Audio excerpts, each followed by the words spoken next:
So, one of my Bjarkami linguistic informants called Bjarto has gone and made a YouTube video, link in the description below, to teach other Bjarkami speakers some English phrases. I thought it would be a good exercise to give it a listen and then deconstruct the sentences and grammar so that you, that small gaggle of aspiring Bjarkami speakers I'm sure must exist somewhere in the world, can learn the structure of the language a little more deeply. Just as a forewarning, Bjarto is not himself a native speaker of Bjarkami.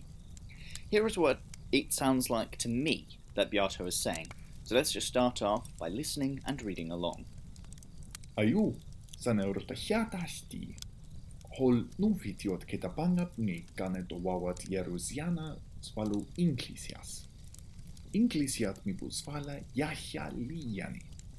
Jane nusvalu buri. Ini inklisiot ang avai, ang svala, hello, how are you? Hello, umuitie ju, Jawa. Jane, how are you?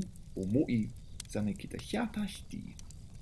Utlinus, Ubuzvala, I am fine, thank you. Jane nu bumui kita. Uraktva, I do not speak English. Bumui, olki vaizai vahtiaus valu Englisias. Ni buce. I do not speak English. Bumui, olki vuzvala tia Englisiat. Jane, I do not understand English. Bumui, olki vaizai vahtia Englisias. Pusti. Ni inutlatuawa rubuziana zeni tkana Englisia. So let's start with the first chunk. Ayu, saneurtahiatasti. The word ayu is a word for getting someone's attention, and the phrase saneurtahiatasti literally means have you eaten? But remember, it's used as a sort of greeting, so you always answer in the affirmative, even if you're hungry. Breaking those two down, the first word sane is what we use to make statements into questions, and it's composed of the sa questioning prefix with the ni complementizer. Urtahiatasti has the human proximal plural prefix ru and the inanimate singular prefix ta, and the verb in its base form is hiata, to eat, but here is doubled to give that finished sense. For those who like glosses, it's like this. The reason why the human plural proximal prefix is used instead of the obviative is because the proximal is more polite, because it focuses those who it is addressed to as being central to the discourse. You'll notice as well that there is no overt second-person pronoun in this sentence because it is implied. Lastly, don't forget those two high tones on the finished form of the verb. Now we come to the second sentence. Hol nuvitiot kita bangabni kane towawat Jerusiana svalo inklisias. Word by word it's I, this video, person made it, so that, you all, person teach persons, language, English. Looking at nuvitiot, the base word is vitio, which has a high tone on the first syllable and low for the other two. I think this is because when words are loaned into Bjarkami, voiced items are perceived as lower in tone while stressed syllables often gain a high tone. So a word like video, with an initial stress and a second syllable starting with D, will have a high-low tone melody to it.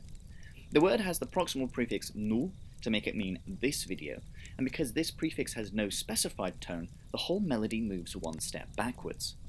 The final t is added because vitio is an abstract class noun and the direct object of kitabangabni, so it must take the accusative clitic. Kitabangabni itself is the human singular proximal prefix ki, which refers back to hol, and the inanimate singular prefix ta refers to nuvitiot. However, I would have thought that the abstract prefix bu would be used here instead of ta to agree with nuvitiot because it's in the abstract noun class. I'm not sure if this is a speech error on Bjarto's part or something else going on with the language I'm not aware of. Then, the verb bangabni is again another finished verb with the base form of banga, meaning to do. Remember, there's also the verb sata, which means to do, but banga has a more direct sense of changing something or creating something, while sata is more generic.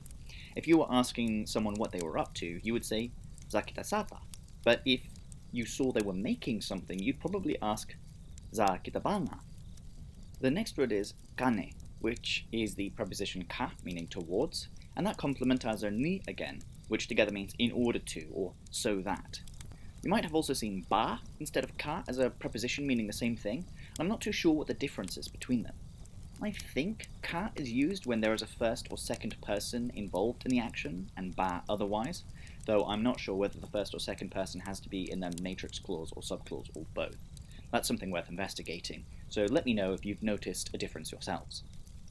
Then, towawat is the second person plural pronoun towawa, which you'll recall has the singular form toa, with the accusative clitic t at the end, because it's the direct object of Yeruziana.